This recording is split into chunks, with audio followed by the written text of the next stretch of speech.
हमारे हमारी एक छोटी बहन जो हमसे 5 साल उम्र में बड़ी थी, तो उनके जब शादी का निकाह का वक्त आया तो वालिद साहब हमारे जो आदत से मजबूर थे, गाल फुला हुआ देख के गांव का एक लड़का जो गांव के एतबार से जिसको ज़मींदार कहा जाएगा, 10 बीघा ज़मीन जोतने वाला, रामपुर के इलाके में उसको ज़मींदार ही कहा जाएगा हैसियत के एतबार से। तो हैसियत तो माशाल्लाह बहुत थी, लेकिन जाहिल थे। तो वालिद जब बहन से उनका शादी का इरादा बताए तो हमारे बड़े भाई, हमारे बड़े बहनों दोनों खफा होकर कलकत्ता चले गए, इस सेंस में कि जब हम लोग चले जाएंगे नहीं रहेंगे ना तो अब्बा भी शांत हो जाएंगे। लेकिन ये भी थे कि अपने अहद के पक्के थे और इनके एतबार से नहीं बल्कि लड़का रियल में हैसियत वाला था। अब था कि उसको ठीक से कोई गाइड करने वाला नहीं था। तो हैसियत वाले ऐसे ज़मींदार थे कि 17 लुंगी रहती थी हमारे बहनों की शादी से पहले, और उनका लुंगी धोबी धोता था। बहरहाल अब हुआ कि बड़े भाईजान और बड़े बहनों ही चले गए कलकत्ता, एक बैग भाग के, समझिए गुस्सा में। हमको जब मालूम हुआ कि ऐसे ऐसे एक जाहिल से हमारे बहन की शादी हम कर रहे हैं, तो ये था कि अल्हम्दुलिल्लाह हम बचपन से सेंसिटिव थे।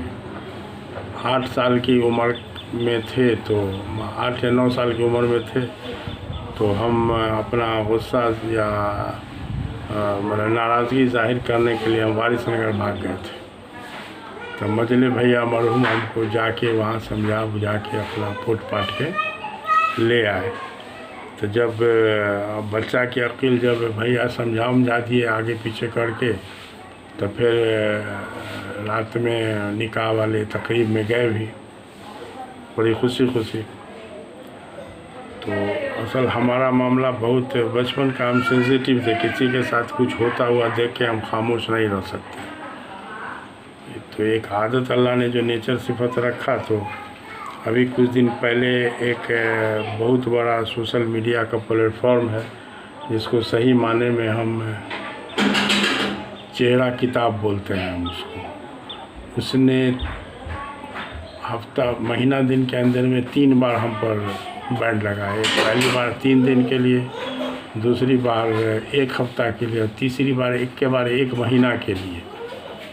मतलब उसके नॉर्म के ख़िलाफ़ कोई कमेंट हो गया तो उसी पर बैन लगा दिया। तो बहरहाल और हम हैं रिएक्शन वाले, किसी का कुछ मामला देख के चुपचाप नहीं रह सकते हैं। तो इत्तेफाक था कि जब 1 महीने का हमको बैन लगाया तो धीरे धीरे हमारा माइंड सेट किया कि इससे हमको ज़ाहिरी कोई फ़ायदा नहीं, और हम आवाम को भी कोई ख़ास फ़ायदा नहीं पहुंचा पा रहे हैं, तो क्यों ना हम ही इसको छोड़ के अपना टाइम को बचा लें। तो अल्हम्दुलिल्लाह हमने वो चेहरा किताब को छोड़ दिया, और उसको छोड़ने के बाद अल्हम्दुलिल्लाह बहुत अच्छा खासा टाइम हमारा जो मिसयूज़ हो रहा था टाइम हमारा बचा।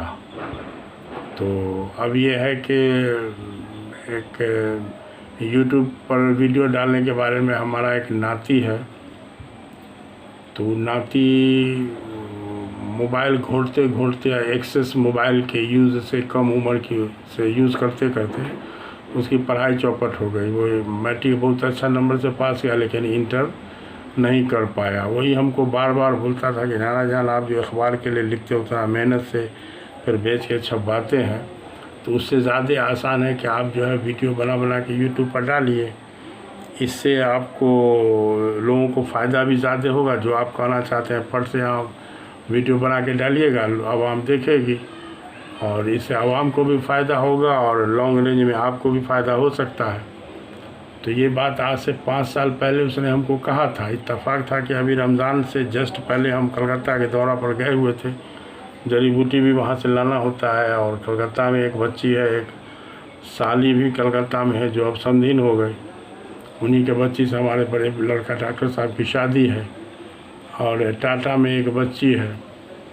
तो सबसे मिलते हुए जब सबसे पहले हम नाती के पास जो पहुँचे तो अल्लाह को कोई चीज़ शुरू करवाना था तो एक बैग नाती दोनों हमारा, एक नाती है करीब 11-12 साल का और एक नाती होगा लगभग 20-21 साल का।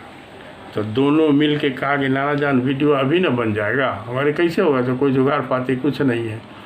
तो उसने अपने रूम ही में सेट किया और हमारे मोबाइल से जो है बोला कि कोई एक टॉपिक बोलिए, तो हम उस पर बोलना शुरू किए। बोलने के बाद फटाफट वही लोग पूछ पाछ के नाम उम दिस दर सब कुछ करके समझिए कि इंजन को स्टार्ट कर दिया उन लोगों ने।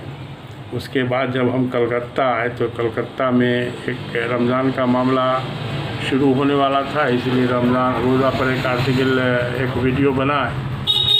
तो वहाँ जो है हमारे शाहरुख के छोटा लड़का बेचारा नीट की तैयारी कर रहा, वो बेचारा बड़ा मेहनत करके उसमें फाजिल आवाज़ जो शायरी में आ जाती है उस सब आवाज़ को ख़त्म करके कुछ टेक्निक बताया।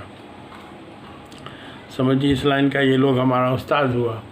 उसके बाद हमारा एक अपना भांजा है, उसका लड़का सब, तो वो फ़ोन करवाया कि दादा जान मोबाइल को आप सीधा नहीं करवटिया रख के बनाइएगा तो ज़्यादा अच्छा फिगर आवेगा। तो बहरहाल वही लोग के मशवरा से काम शुरू हुआ। तो अब है कि इसमें अब्बा के बारे में कुछ लिखने का इरादा था, तो दिल में बात आया कि उसको भी क्यों ना इसी प्लेटफॉर्म पर जो है यूट्यूब पर ही डाला जाए।